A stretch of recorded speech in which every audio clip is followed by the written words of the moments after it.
ఒక బోధకుడు కానీ బోధకురాలు కానీ చెప్పేటువంటి ఈ నోట్లో నుంచి ఏమొస్తున్నాయంటే పసివాళ్ళకేమో పాలలాగానో, మరి పెద్దవాళ్ళు కొంచెం అనుభవంలో ఉన్నటువంటి వారికేమో తేనెలాగా కూడా ఉన్నాయట. మధు క్షీరం, నీ జిహ్వ క్రింద మధు క్షీరములు రెండు ఉన్నాయమ్మా. మధు అంటే తేనెని, క్షీరం అంటే పాలు. ఈ రెండు కూడా చంటి బిడ్డకు అవసరమైనది, రోగులకు కూడా అవసరమైనది, బలహీనులకు అవసరమైనది. పాలు తాగండి అమ్మ, గుడి తినండి అమ్మ అంటారు బలహీనంగా ఉంటే కనుక. కనుక దేవుడు మనకు తెలియజేసినటువంటి మాట ఏంటంటే మధు క్షీరములు. ఈ పాలు సామాన్యమైనటువంటి వ్యక్తికి ఇదేంటో తెలుసా? పాల వంటిది జుంటె తేనె వంటిది. ఈ వాక్యము పాల వంటిది తేనె వంటిది. ఇది ఇప్పుడు మనకు కావాలి. ఇతరులకు చెప్పడానికి మనం కూర్చుంటే కనుక, ఒకవేళ క్రైస్తవేత్తలు కూర్చున్నా వీళ్ళకి ఏం చెప్పాలంటే, అమ్మ బైబిల్ చదువుకోండి, అది జీవగ్రంథం అమ్మ, మనకు అదే కావాలమ్మా, అది చదువుకోండి, మీకు చదవచ్చు కదా, కనీసం ఒక అధ్యాయం మనం చదువుకోండి, 7 వచనాలను చదువుకోండి అని చెప్తాం. మన దగ్గరికి వచ్చిన పాలు మధు క్షీరములు అన్నారు. కాబట్టి ఈ సామాన్య స్థితిలో ఉన్నటువంటి వారికి మరి మానవునికి ఏంటంటే ముందు సృష్టి జీవనాధారం అటండి. సృష్టి జీవనాధారం అయి ఉన్నది కనుక సృష్టిలో నుంచే మనకి జీవించడానికి కావాల్సినటువంటి పదార్థాలన్నీ కూడా వస్తున్నాయి. రెండోది ఏంటో తెలుసు, జీవనాధారం అంటే దేవదూతలు అటండి మనకు సహాయం చేస్తారటండి. కాలుకి దెబ్బ తగలకుండా దేవదూతల్ని దేవుడు సృష్టించి ఉంచాడు. దేవదూతలు కూడా దేవుని సృష్టే కనుక దేవుడు సృష్టించిన దేవదూతల్ని కాపలిదారులుగా ఉంచుతారనమాట అండి. మనకి దేవుడు చక్కని పాటల పుస్తకంలో కూడా మనకి ఉంటుంది. ఏమనంటే దేవదూతల కావలి బంట్లు అని రాశారు దేవదాసయ్య గారు. కావలి దూతలు అంటే కాపలా కాస్తూ ఉంటారు. బయటికి వెళ్తే అమ్మ అస్తమానం చూసుకోలేదు ఆ పసిబిడ్డని. ఏదో ఒక పని చేసుకోకపోతే జీవనము గడవదు. అంచేత బాబుని అలా పడుకోబెట్టి చేస్తూ ఉంటే ఉయ్యాల నుంచి పడిపోయేవాళ్ళు కొంతమంది, ఒకవేళ నడకొస్తే కనుక బయటికి వెళ్తూ పడిపోయేవాళ్ళు కొంతమంది. ఇలాంటి పరిస్థితులు దేవదూతల్ని ఇచ్చి ఈ పక్క ఆ పక్క కూడా దేవదూతలు ఉండి కాలుకి దెబ్బ తగలకుండా పెద్దవారికైనా చిన్నవారికైనా ఆయన కాపాడుకుంటూ ఉండేటటువంటి దేవుడై ఉన్నాడు. పాలను గురించి మధువుని గురించి విన్నాము. మధు క్షీరములు అన్నారు కనుక మధు అంటే తేనె అని చెప్పుకున్నాము, క్షీరం అంటే పాలు అని చెప్పుకున్నాము. ఈ జిహ్వ కింద అనగా నాలుక క్రింద మన యొక్క మాటలు బయటకు వచ్చేటప్పుడు పాల వంటి పదార్థం తీసుకునే పసిపిల్లలకు బలముగాను, పెద్దలకు తేనె లాంటి బలవర్ధకమైనటువంటి విషయముగాను మన మాటలు ఇతరులకు ఉండాలని దేవుని యొక్క ఉద్దేశమై ఉండి ఈ మాటలు ఈ విధంగా రాయించారు సొలొమోను గారి చేత. అందుకే నీ జిహ్వ కింద మధు క్షీరములు ఉన్నవని దేవుడు తెలియచేస్తూ ఉన్నాడు. సంఘానికి అంత బలమైనటువంటి శక్తి ఉన్నదని. అందుకే క్రైస్తవ సంఘమా ఘనకార్యములు చేయ కాలము వచ్చింది తెలుసున ఈ క్రైస్తవ సంఘానికి ఇంత బలవర్ధకమైనటువంటి మాటలు వారు పోషించబడుతూ ఇతరులను పోషించేటటువంటి శక్తిమంతులుగా వీరిని ఏర్పాటు చేసుకున్నాడని మనం గ్రహించవలసినటువంటి వారమైనా. పాలు జీవనాధారం అనుకున్నాం కదా, ఇది చిన్నవారికి రోగులకు అవకాశం అనేటువంటి మాట మనం చెప్పుకున్నాం కదా. అందుకే జీవనాధారం మనిషికి సృష్టి అనన్నాం. సృష్టిలో ఉన్నటువంటి చెట్టు చేమలు జీవజలాలు అంటే అందులో ఉన్నటువంటి జలరాశులు జీవరాశులు ఇవన్నీ కూడా జీవించడానికి ఆధారమైనటువంటి విషయాలు ఇవన్నీ కూడా. అందుకే సృష్టి మొదటిది. రెండవది ఏంటంటే దేవదూతలు అని చెప్పుకున్నాం మనం. దేవదూతల గురించినటువంటి చెప్పినటువంటి మాట మీకు నేను తెలియచేయలేని ఒక మాటను గురించి నేను మీకు తెలియజేస్తూ ఉన్నాను.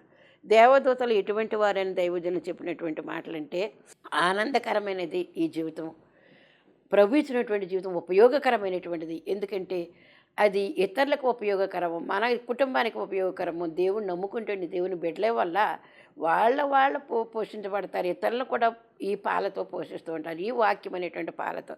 దేవదూతలు రెండవ అంశం అని చెప్పుకున్నాం మనం. సృష్టి మనకు తోడ్పడుతుంది. రెండవది దేవదూతలు కాలికి దెబ్బ తగలకుండా ఉండేటటువంటి అంశం మీద సన్నిధి అంశం చెప్తూ ఉన్నాను మీకు నేను. దేవదూతలు సృష్టికి ప్రజలందరకు కావాలి బంటులైరే, దేవుని నీచెంబు దీక్షతో కొల్తురు, ఏవేవి ఆయన ఎంచి చెప్పును వాటిన్ ఆ వెంటనే చేసి ఆనంద పార్తురు, పావాను నిగమారు పాపిన్ గూర్చి మంచి భావంబుతో గొప్ప పండుగా చేతురు ఆ విమలాశీలులు ఆత్మస్వరూపులు కావు నా కంటికి కానరాకుందురు దేవుని ప్రార్థించి దృష్టింపవచ్చును చావు వేళను వచ్చి సంతోషముగా మనలన్ ఈ విపత్తుల నుండి ఎత్తుకొని వెళ్ళుదురు ఎవరు వశముకా నివివారు చేతురు విధముగా స్నేహితులవుదురు వారు సేవకులన్నాను స్థిర బంధువులన్నాను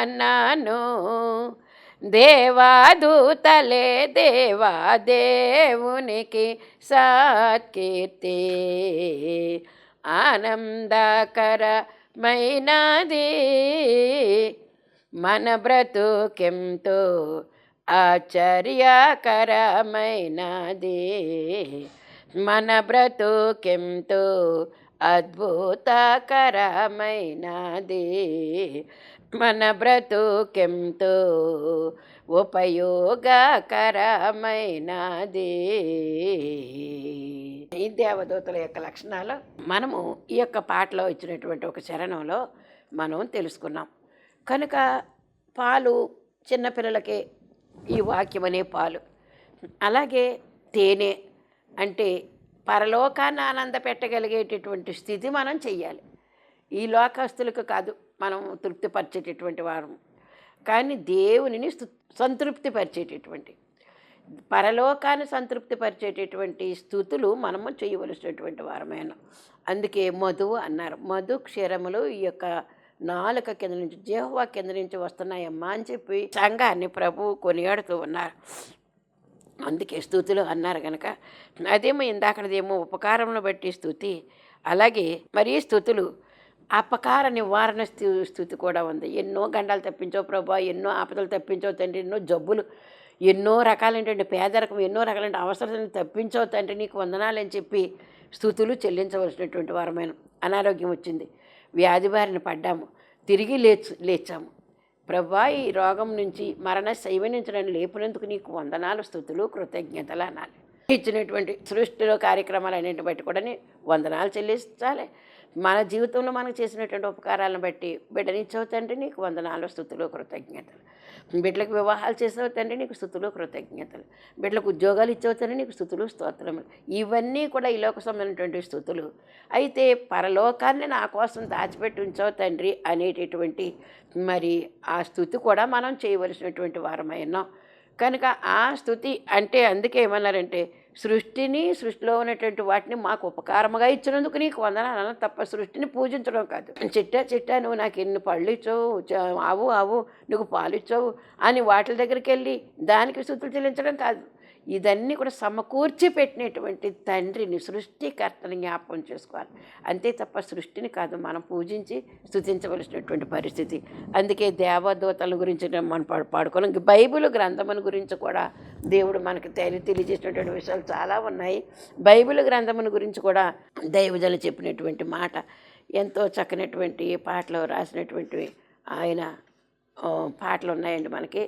అందుకే దేవుడు మనకి చేసినటువంటి పనులు ఎలాగున్నాయంటే బయలుపరచినావు నీ బైబిలు గ్రంథంబు బయలుపరచినావు, బయలుపరచినందున ప్రభు వందనములు బయలుపరచినావు అనేటటువంటి పాట ఒకటి.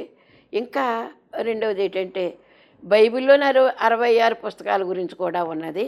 అలాగే ధన్యుడు అనేటటువంటి పాటను మనం జ్ఞాపకం చేసుకుంటే గనక మనము ఎంత స్థుతులు మనము చెల్లించినటువంటి వారమై ఉన్నాము. ధన్యుడు దేవమానవుడు అనేటటువంటి మాట. ఎందుకంటే ధరణి జనులందరికన్నా అన్యులు ఎంతటి వారైనా అతనికి సాటిరారు.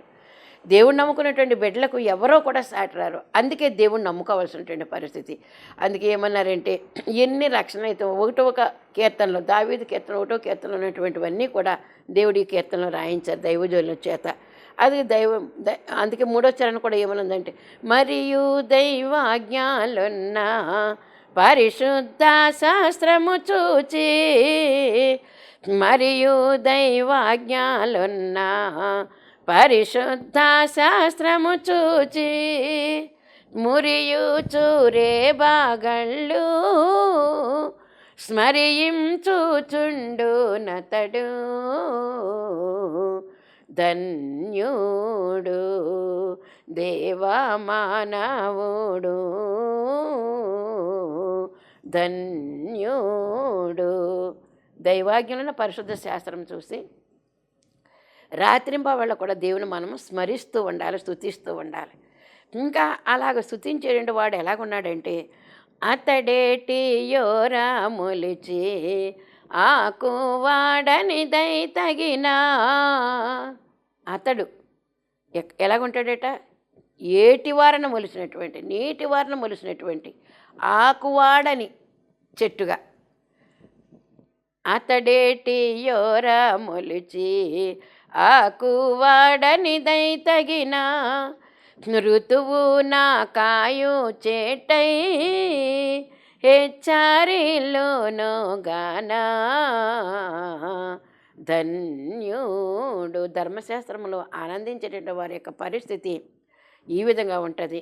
ఏటివారం మొలిసేటటువంటి చెట్టు, ఆకు వాడని చెట్టు, పైగా ఏటి తగిన ఋతువులో కాసేటటువంటి చెట్టు. తగిన ఋతువు అన్నారు, తగిన కాలంలో మరి వివాహం కావాలి, తగిన కాలంలో సంతానం కావాలి, తగిన కాలంలో ఉద్యోగం కావాలి, తగిన కాలం అన్నారు. ఏజ్ ముదిరిపోయిన తర్వాత వివాహం అయితే ఇంకా పెళ్లి చేయరా, అప్పుడే లేట్ పెళ్ళ అని అంటారు. కనుక ఏ వయసుకు తగినటువంటి ఆ వయసులో జరగవలసినటువంటి కార్యక్రమాలన్నీ కూడా జరిగించుకోవలసినటువంటి వారమని, అది దేవుని చిత్తమై ఉండాలి, దేవుని చిత్తానుసారంగా. అందుకే ఏమన్నారండి, అతడు తల పెట్టి చేయ యత్నించు నెల్ల పనులు. ఎవరు ఆ ధర్మశాస్త్రంలో దివారాత్రులు ఆనందించేటటువంటి వారి యొక్క పరిస్థితి ఏటువారను నిలిచినటువంటి ఆ యొక్క చెట్లాగా తగిన కాలంలో ఫలములిస్తూ ఆకు వాడకుండా ఉండేటటువంటి పరిస్థితి అని మనం అర్థం చేసుకోవాలి. అలాంటి వాడు ఎప్పుడైతే తలపెట్టి చేస్తాడో ఏమైనా, అతడు తలపెట్టి చేయ యత్నించు నెల్ల పనులు, ప్రయత్నం చేసే పనులన్నీ కూడా సతతము సంపూర్ణముగా సఫలమగుచుండునుగానా ధన్యుడు దేవమానవుడు ధన్యుడు. ఆ విధంగా చూస్తే ఈ కీర్తనలో చాలా ఉన్నాయండి. అయితే మనం చెప్పుకోవాల్సింది ఏంటంటే, సృష్టి ద్వారా మనకి జీవనాధారము, దేవదూతల ద్వారా జీవనాధారము, బైబిల్ గ్రంథము ద్వారా జీవనాధారము, ఇంకోటి యేసుక్రీస్తు ప్రభు వారి ద్వారా జీవనాధారము. ఆయన్ని తలంచుకుంటే చాలు, యేసు అంటే చాలు, యేసయ్య అంటే చాలు, మనకి ఏది జరగాలో అది జరిగిస్తాడో, ఏది మనకు వద్దనుకుంటే అది తీసివేస్తాడు దేవుడు. యేసుక్రీస్తు ప్రభు వారిలో అంత గొప్ప మహిమ ఉన్నది. యేసు అనే 2 అక్షరాల్లో అంత గొప్ప కార్యాలు, అంత పవర్, అంత శక్తి ఇమిడి ఉన్నది యేసుక్రీస్తు ప్రభువారు. ఆ తర్వాత పరిశుద్ధాత్మ తండ్రి. ఎందుకంటే ఆయన వెళుతూ ఏం చెప్పారంటే, మరి మీకు నేను ఆదరణకర్తను పంపిస్తానన్నారు. అదే పరిశుద్ధాత్మ. ఆదరించేవాడు అయినాడు. మన కూడా తిరుగుతూనే ఉంటాడు, మనం వద్దనుకున్న కూడా తిరుగుతూనే ఉంటాడు ఆయన పరిశుద్ధాత్ముడు. తండ్రి ముగ్గురులో ఒక భాగము, దేవునిలో ఒక భాగము తండ్రి, కుమార, పరిశుద్ధాత్మ. కనుక ఈ పరిశుద్ధాత్మ ఆదరిస్తూ ఉంటుంది మనకి. ఎప్పుడు ఆదరణ తప్పిపోయామో, ఆదరణ లేకుండా ఉన్నాము, వచ్చి మనకి బలమైనటువంటి సాధనంగా మనం వాడబట్టడానికి ఆదరించడం ఆదరణకర్త అని మనం అర్థం చేసుకోవాల్సినటువంటి. ఇవన్నీ అయిపోతే ఇంకోటి ఏంటో తెలుసా, క్రైస్తవ సంఘం ఆదరిస్తూ ఉంటుంది. అందుకే చాలా ఇబ్బందులు పడేటువంటి వారు, అప్పులతో కూరుకొని ఉన్నటువంటి వారు, స్థిమితం లేనటువంటి పరిస్థితి కలిగినటువంటి వారు ఎలాగని అన్ని దారులు వెతుక్కుంటారు. ఇప్పుడు టీవీలో వస్తున్నటువంటి సాక్ష్యాలు చూడండి, ఎన్ని విసుగు వేసారిపోయాము, అక్కడికి వెళ్ళాము, ఇక్కడికి వెళ్ళాము, ఆ కొండ ఎక్కాము, ఈ కొండ ఎక్కాము, ఆ దేవుడు ఈ దేవుడు ఎన్నో చేసాం, కానీ యేసు ప్రభు ద్వారా మేము మేలు పొందాం అనేటటువంటి సాక్ష్యాలు కొలల కింద ఉంటున్నాయి. అందుకే అలాంటి దుస్థితిలో ఉన్నటువంటి వారి దగ్గరికి దేవుని నమ్ముకున్నటువంటి బిడ్డ కనుక వెళ్ళి ఉంటే, వాళ్ళు చిన్నపిల్లలు అవనండి, చదువులేని వాళ్ళు అవనివ్వండి, యేసుప్రభుని ఒక్కోసారి నువ్వు ఎన్నో తిప్పలు పడ్డావు కదా, ఎన్నో తిప్పలు పడ్డావు, నీకు ఏమాత్రం కూడా శాంతి సమాధానం లేదు కదా, ఒక్కసారి నా మాట నమ్మి ఈ బైబిల్ చదువమ్మా, ఒక్కసారి నా మాట నమ్మి మాకు సంఘానికి రామ్మ అంటున్నారు కదా. అలాగంటుంటే వారు ఏం చేస్తున్నారంటే ముందు ఇష్టం లేకపోయినా ఈ పరిస్థితులను తప్పించుకోవాలి, మెరుగైన పరిస్థితి నాకు కావాలనుకునేటువంటి వారందరూ కూడా ఏం చేస్తారంటే ఒక్కసారి చూసొద్దాం పోనీ ఇదేమవుతుంది కనుక అనేటటువంటి మాటతోటి వారు అక్కడికి వెళ్తున్నారు. వారికి అక్కడ ఏం దొరుకుతుందో తెలుసా? ప్రశాంతమైనటువంటి వాతావరణం దొరుకుతుంది. చర్చిలోకి వెళ్తే కనుక ప్రశాంతమైన వాతావరణం మీకు వస్తుంది. మీరు అర్థం చేసుకోండి, చర్చిలో దేవుడు ఉంటాడు, దేవదూతలు ఉంటారు, పరిశుద్ధులు ఉంటారు.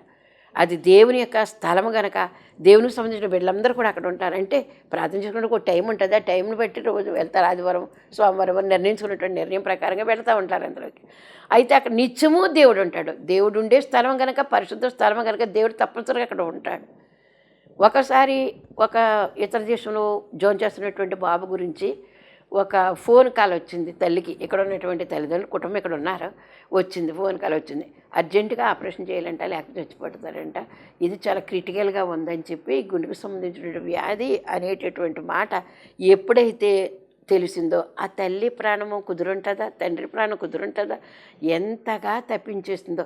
అయితే ఆమెకు తెలుసు యేసు ప్రభు ఇలాంటి కార్యాలు చేస్తాడన్న సంగతి ఆమెకు తెలుసు కనుక ఇంకా అప్పటికి దేవుణ్ణి నమ్ముకోలేదు, కానీ వింటుంది.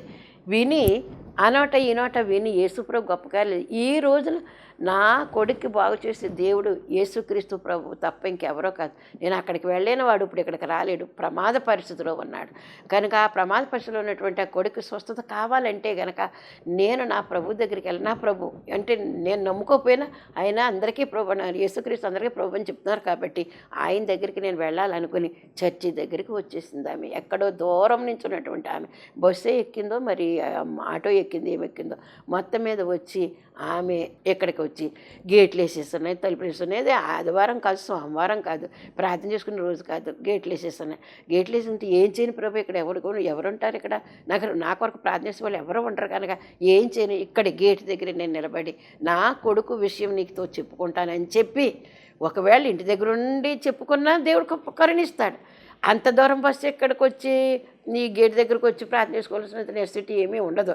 కానీ అయితే ఆమె ప్రయాస, ఆమె కోరిక, వచ్చారు గేట్ దగ్గర ప్రార్థన చేసుకున్నారు. ఆ సంగతి మాకు తెలియదు, కానీ గేట్ దగ్గర ప్రార్థన చేసేసుకుని నా కొడుకు ప్రాణం నీ చేతులకు అప్పగించుకుంటున్నాను తండ్రి, నాకు ప్రార్థన చేయటం రాదు, వాక్యం చదువుకోవటం రాదు, నాకు నీ వంటే ఏంటో కూడా నాకు తెలియదు, కానీ విన్నాను, ఆ నోట ఈ నోట విన్నాను, నువ్వు గొప్ప దేవుడు అని మాత్రం నాకు తెలుసు, నువ్వు మృతులను బ్రతికించే దేవుడు అని కూడా నాకు సాక్షులు ఎంతోమంది చెప్తూ ఉన్నారు, కానీ అయితే లెక్క చేయలేదు. ఇప్పుడు నా కొడుకు ప్రాణం నాకు కావాలి, నా కొడుకు బ్రతికి ఉన్నాడని సువర్తమానం నేను వినాలి అని అక్కడ ప్రార్థన చేసేసుకుని చిన్న కొనుకో పెద్ద కొనుకో అక్కడ డబ్బా ఉంటే అందులో వేసేసి ప్రహారీ గోడ దగ్గర వేసేసుకుని వెళ్ళిపోయిందట. వెళ్ళిపోయిన తర్వాత అతడికి మరి ఆపరేషన్ అక్కర్లేకుండా స్వస్థత జరిగింది, చచ్చిపోతాడు అనుకున్నటువంటి విషయం కనుక అప్పుడు ఆమె ఎప్పుడైతే ప్రార్థన చేసుకుని వెళ్ళిందో మళ్ళీ ఇంత ప్రయాసపడి తన గృహానికి తన గ్రామానికి వెళ్ళిపోయింది. వెళ్ళిపోయిన తర్వాత అప్పుడు వాళ్ళకి ఫోన్ వచ్చిందట, మీ బాబు క్షేమంగా ఉన్నాడో, ప్రమాదం తప్పింది, ఏం కంగారు పడకండి అని. ఎవరు చేశారు ఈ కార్యం? ఆమె విశ్వాసమే ఆమెను తోలుకొచ్చింది, ఆమె విశ్వాసం కూడా ప్రార్థన చేయించింది, ఆమె విశ్వాసమే కొడుకుని ప్రాణాన్ని కాపాడింది. కనుక అట్టి విశ్వాసం కలిగి ఉంటే కనుక అట్టి విశ్వాసంబు అమరీనా విశ్వాసులకు ఎట్టి మేలెంబైనా జరుగునుగాక. నేను పుస్తకం చూసి చదువుతానండి ఈ విశ్వాసం అనేటటువంటి మాటకు మీకు తెలియచేయాలి కాబట్టి, ఎందుకంటే కొంచెం ఆడావిడిగా ఉన్నటువంటి పరిస్థితి. అట్టి విశ్వాసంబు అమరీనా రోగికి ఎట్టి వ్యాధి అయినా ఎగిరిపోదా, బట్ట ముట్టుకునుట బహిరంగ కార్యంబే, గట్టి నమ్మిక మదిలో కల్గు కార్యంబు. వినరయ్యా వినరయ్యా యేసు ప్రభావము కనరయ్యా క్రీస్తుని ఘనకార్యంబు మనసు యేసుని కథపై మలిపి యోచించిన మహిమ కనబడు నీకు అనుభవము దొరుకు. కనుక విశ్వాసము అమిరిన వారికి, అలాంటి రోగి ఎట్టి రోగి అయినా ఎట్టి వ్యాధి అయినా ఎగిరిపోదా. ఆ రక్తస్రావ రోగి 12 సంవత్సరాల నుంచి బాధపడుతుంది. ఆ నోట ఈ నోట విన్నది ఆమె కూడా. యేసుప్రభు అయితే నా రోగాన్ని తీసివేస్తాడు, ఇల్లు ఒళ్ళు గొల్లైపోయింది, నాకు స్వస్థత లేదు అని యేసుప్రభు చెంగు ముట్టుకుంటానని ఎప్పుడైతే అనుకున్నదో ఆ అనుకున్నట్టే ఆమెకి విశ్వాసం అయిపోయింది. అంతే, చెంగు ముట్టుకుంది, స్వస్థత పొందింది. ప్రజలందరి మధ్యన ఎవరో నన్ను ముట్టుకున్నారని ఎందుకు పలికారంటే ఆమెకు ఒక్కదానికే కథ తెలియడం, ఈ విషయం అందరికీ కూడా తెలియాలని.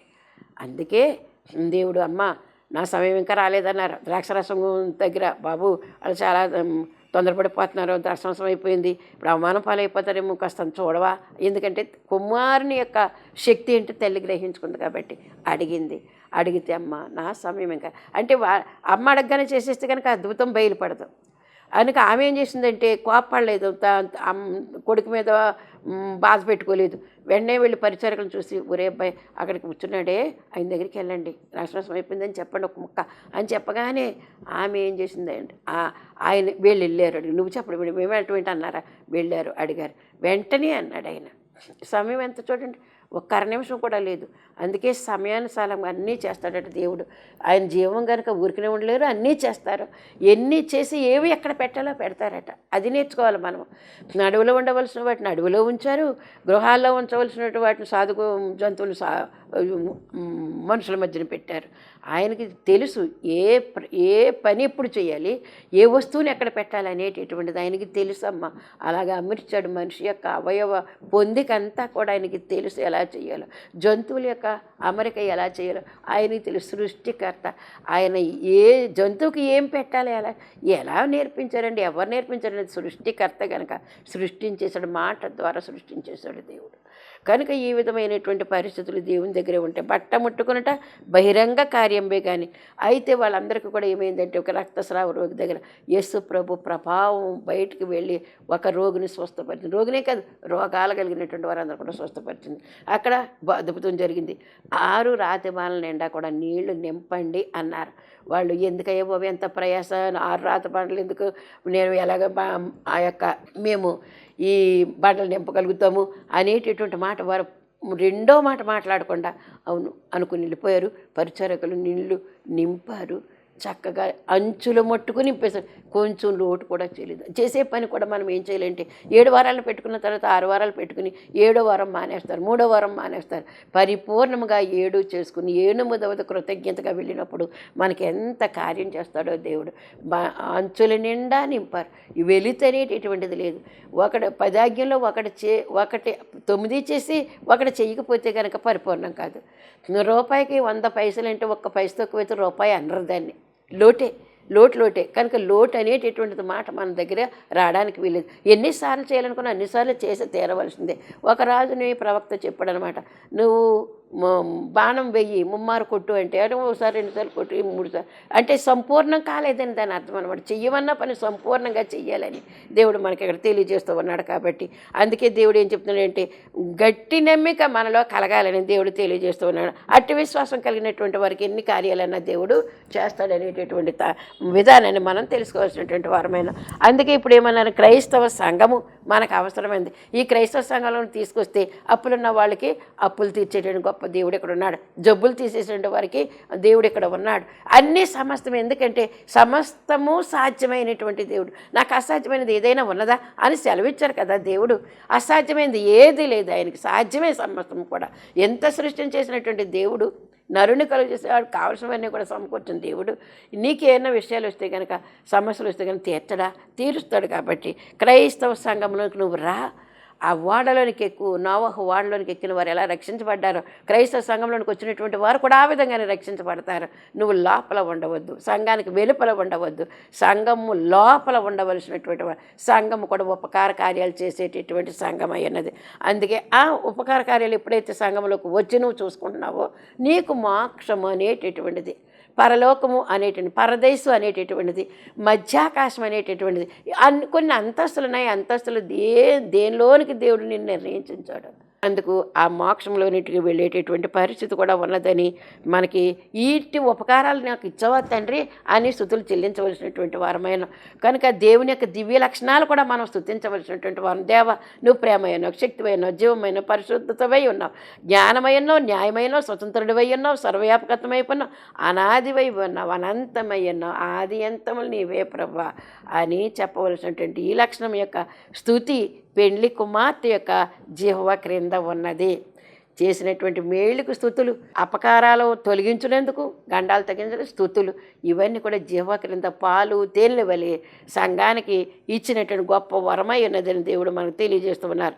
కనుక సామాన్యులకు సామాన్య వర్తమానాలు, తేనె వంటి మర్మాలేమో ఉన్నతమైనటువంటి విశ్వాసం కలిగినటువంటి వారికి, అర్థం చేసుకునేటువంటి వారికి సామాన్యంగా పాలు తాగిస్తారనమాట. అర్థం చేసుకునేటువంటి వారికి మర్మము, పరలోకములు ఉండేటువంటి మర్మములన్నీ కూడా పూతేనే అన్నారు దాన్ని. కనుక అవి అందించేటువంటి పరిస్థితి అన్నది కనుక దేవుడు మనకి ఇలాంటి సంగతులను కూడా తెలియజేస్తుంది. తండ్రికి మనం ఏమి ఇచ్చి రుణం తీర్చుకోగలుగుతాం, ఏమి ఇచ్చి తీర్చుకోలేము కనుక ఇటువంటి జిహ్వ క్రింద మధు క్షీరములు కలవు అని చెప్పినటువంటి ఈ మాటలు మన హృదయంలో పెట్టుకుని ఎప్పుడైనా సరే సమస్య వచ్చిందంటే మోకరించి ప్రార్థన చేసి ఈ భారం ఆయన మీద పెట్టండి, పనుల భారం నా మీద పెట్టండి అని చెప్పినటువంటి తండ్రికి మనం పెడితే అదికి ఎంతో సంతోషం, అడిగితే ఎంతో ముచ్చట. కనుక ఈ విషయాలన్నీ కూడా మనసులో పెట్టుకోండి. మీ కుటుంబాల్లో మేళ్ళు వరుసగా ఒకదాని వెంబడి ఒకటి వస్తాయి. ఆ మేలుని బట్టి స్తుతులు చెల్లిద్దాము. దేవుడు మనల్ని దీవించును గాక. ఆమేన్. ప్రభా వందనాలు. ఈ రకమైనటువంటి మాటలు మాకు దైవజనుల ద్వారా ఇచ్చినటువంటి మాటలు మేము విన్నాము.